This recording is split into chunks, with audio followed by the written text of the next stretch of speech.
দেওয়ার জন্য এসেছি। আপনি কেন কান্দেন বলে আমি কেন কান্দি সেইটা তো তোমরা বুঝবা না রে, বুঝবা না রে।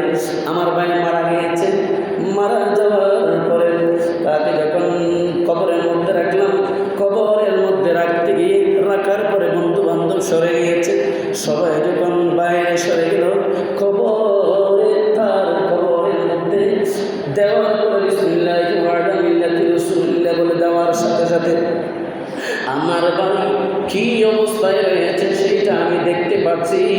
এই যুবক বলতে লাগলো, আমি জোরে জোরে কান্নাকাটি করে করে আমি এই জন্য পাগল হয়ে গেছি আমার ভাইয়ের জন্য। তোমরা যখন জানাজার নামাজ পড়ে যখন ওই খবরের মধ্যে রেখে দিয়েছো, রেখে দেওয়ার পরে ফেরেশতারা আল্লাহর পক্ষ থেকে এমন ভাবে আমার ভাইকে আযাব দিচ্ছে যার গলায় কি লোহার আগুনের শিকল দ্বারা তাকে বেঁধে ফেলা হয়েছে।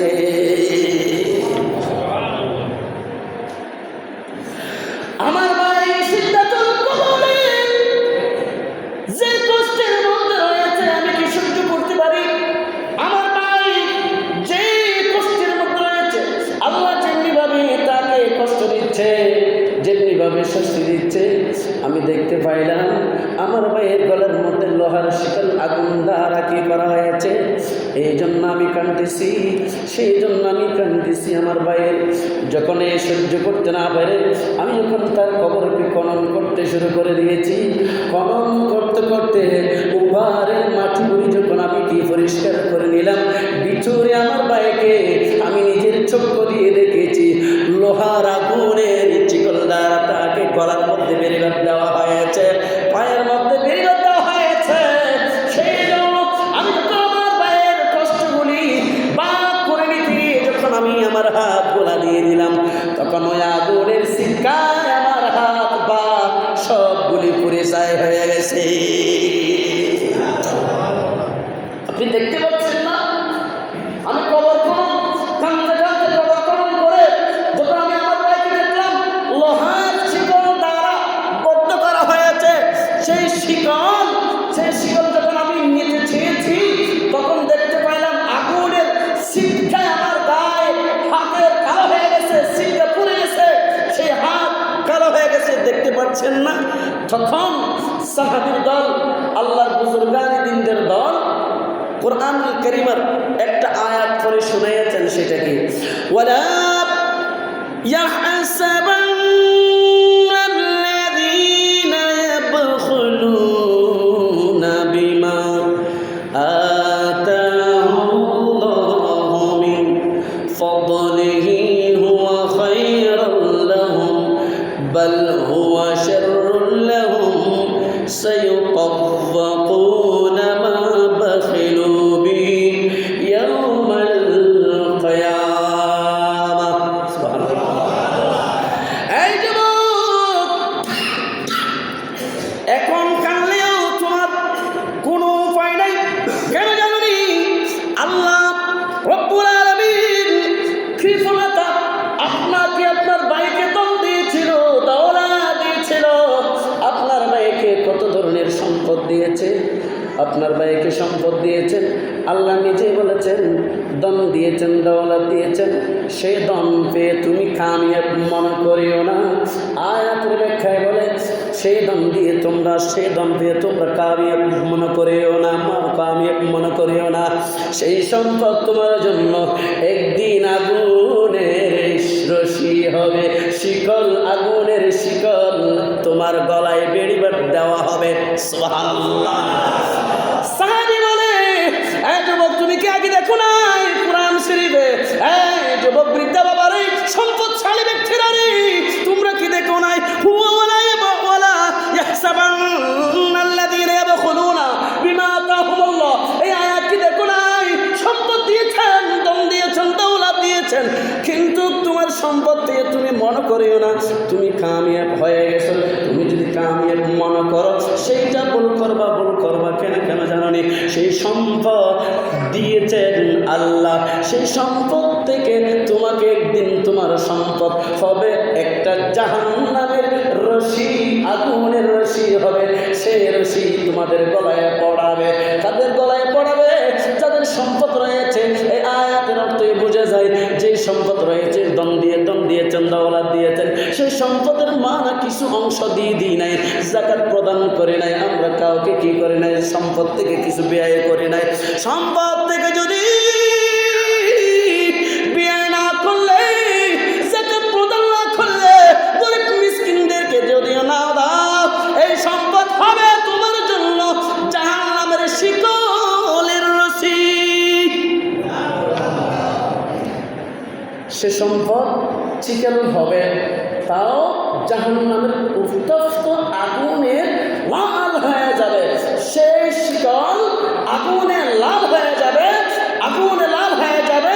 সেই শিকল তোমাকে পরিধান করা হবে। কেন? আল্লাহ, আমি তো নামাজ পড়েছি, আমি রোজাও রেখেছি, আমি হজ করেছি, আমি সব কিছু করেছি, আল্লাহ আমাকে সম্পদ দিয়েছেন, কিন্তু আমি কি যা দুনিয়াদারি করেছি, কিন্তু আল্লাহ যে বলেছেন ওয়ালা ইয়াহসাবান্নাল্লাযীনা ইয়াবখুলুনা বিমা আতাহুমুল্লাহ, হে বান্দারে, আমি সম্পদ দিয়েছি, সম্পদ দেওয়ার মালিক আমি, কুল কায়নাতে যত ধনী রয়েছে তোমাদেরকে দিয়েছি। সেই সম্পদ পেয়ে তুমি নিজে কামিয়াব মনে করো না, সেই সম্পদ আবার তোমার জন্য বিপদগ্রস্ত হতে পারে। সুবহানাল্লাহ, বিপদগ্রস্ত হতে পারে। সম্পদ দিয়েছেন, কৃপণতা করেছি, দিই নাই, সেই সম্পদ আমার কাছে প্রত্যেকে থাকবে। 1 কোটি টাকা আয় করলাম, বরকত পাইলাম না। কোটি টাকা বাড়িতে ঢুকাইলাম, বরকত পাইলাম না। বরকত থেকে পাবেন, সে সম্পদের কিছু অংশ তো ফকির মিসকিনদেরকে দাও নাই। সেই জন্য তোমার জন্য 1000 টাকা আয় করেছে, বাড়ির মধ্যে লাগবে 600 টাকা, আর 700 টাকা কবরে তাইকে যায়।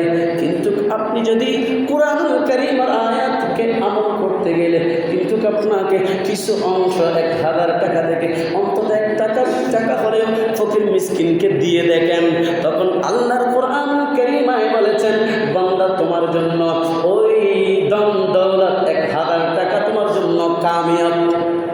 সুবহানাল্লাহ, 1000 টাকা তোমার জন্য কামিয়াব। কোটি টাকা থেকে যদি ব্যয় না করলে কামিয়াব নয়। 1000 টাকা হোক, 100 টাকা হোক, সেইখান থেকে যদি ব্যয় করো, সেই টাকা 100 টাকা তোমার জন্য কামিয়াব। এই যুবক, আল্লাহ রাব্বুল আলামিনের সাহাবী, আল্লাহ রাব্বুল আলামিনের হাবিবের সাহাবী বলতে লাগলো, এই যুবক ভাই প্রতিবেশী, তোমার ভাইয়ের অত্যন্ত সম্পদ ছিল, তোমার ভাইয়ের অত্যন্ত সম্পদ ছিল, এমন কি কাজ করেছে যার কারণে এই জাহান্নামের আগুনের উত্তপ্ত আগুনের চিকন দ্বারা বদ্ধ করা হয়েছে। তখন ভাই বলতে লাগলো, আমার ভাই নামাজ পড়তো 5 ওয়াক্ত, আমার ভাই নামাজ পড়তো, কিয়ামুল লাইল করতো, আমার ভাই সব কিছু করতো, আমার ভাই কিন্তু একটা জিনিসের মধ্যে সেই কৃপণতা করতো, সেইটা হলো অফুরন্ত ধন দিয়েছেন, দৌলত দিয়েছেন, কিন্তু ওই ধন থেকে কিছু টাকা, কিছু ধন থেকে কিছু মাল কাউকে দেওয়ার জন্য, কোনো মানুষকে দেওয়ার জন্য কৃপণতা করতো। সেই জন্য তো আমার মনে হয় জাহান্নামের চিখল দ্বারা তাকে গলার বেড়ি বাদ দেওয়া হয়েছে। আমার ভাই কবরের মধ্যে কষ্টে আছে, আমি হাত দিয়ে মাটি সরাইছি, मैं कबर अंधेरी में दोबारा जब तन्हा इमदाद मेरी कर ले, आ जाना या रसूल अल्लाह, आ जाना या रसूल अल्लाह। तो সেই কবরে যদি অন্ধকার কবরে আমার রাসূলকে ডাকতে কাজ হবে না, সিদ্ধাতুল কবরে আমার রাসূলকে ডাকতে কাজ হবে না। আর আমার কেন কাজ হবে না?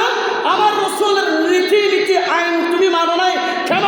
সিদ্দিক আকবরকে বলে দিয়েছেন সদকা যারা দিবে না, যারা দান খায়রাত যাকাত প্রদান করবে না, তাদের কাছ থেকে মাইরা যাকাত প্রদান করবি। সুবহানাল্লাহ, আইনে গুলো আসেনি? আর আমার রাসূলের আইন মানে নাই, কবরে আরাম পাইতে।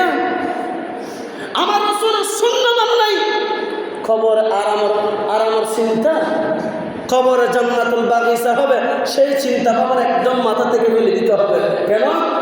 আমার রাসূল বলেছেন, এই উম্মত, আমার উম্মতগণ সর্বপ্রথম সিদ্দিক আকবরকে বলে দিয়েছেন, এই সিদ্দিক আকবর এই গোত্র, মুসলমান গোত্র দেখে সবার যার যার ধন দৌলত রয়েছে তাদের কাছ থেকে যাকাত কি করবা? প্রদান করবা।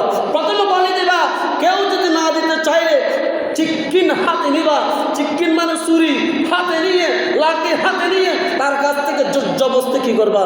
যাকাত আদায় করে নিবা, ওই গরিব মিসকিনদেরকে বিলাইয়া দিবা। তো সেই কারণে কবরে বলে যে আমার ভাই সব কিছু করতো, কিন্তু আমার ভাই ধন সম্পদ থেকে কিছু ব্যয় করতো না, যার কারণে এই জাহান্নামের হাজার অংশ হাসরের কিয়ামতের মাঠে যে বেরিবাদ দেওয়া হয়েছে কবরে, সেই বেরিবাদ নিয়ে গলার শিকল দ্বারায় বদ্ধ অবস্থায় হাসরের কিয়ামতের মাঠে উঠবে। তখন সবাই দেখবে কুল কায়নাতের আল্লাহর, কুল কায়নাতের সব বান্দা বান্দানিরা উপস্থিত হবে সেইখানে দেখবে। তখন ফেরেশতারা বলবে, এরা কারা? বলে এরা কৃপণতা ব্যক্তি। এরা কারা? এরা কৃপণতা ব্যক্তি। এরা কারা? আল্লাহ বলে দিয়েছেন, সম্পদ দিয়েছেন, সম্পদ থেকে ব্যয় করার জন্য কৃপণতা করেছে। এরা হচ্ছে তারা আল্লাহ জাহান্নামের যেই আযাবের ফেরেশতাদের সহযোগিতায় তাকে আযাবের সহকারে তাকে জাহান্নামের মধ্যে দাখিল করানো হবে। সেজন্য যাকাত এসে গেছে, সময় বেশি হয়ে গেছে, এবং ফিতরা নামাজের আগে, নামাজের ঈদুল ফিতরের সময় পর্যন্ত শেষ সীমা। কোনো কোনো বর্ণনায় আছে ঈদুল ফিতরের পরও, নামাজের পরেও অপারগ অবস্থা থাকলে দিতে পারে। এই দুইটা জিনিস আমাদেরকে একেবারে গুরুত্ব হিসেবে কী করতে হবে? মাথায় নিতে হবে। আগামী জুমাবার ইনশাআল্লাহ ইয়েতাকাফের কথা বলবো। ইয়েতাকাফ 3 প্রকার। ইয়েতাকাফ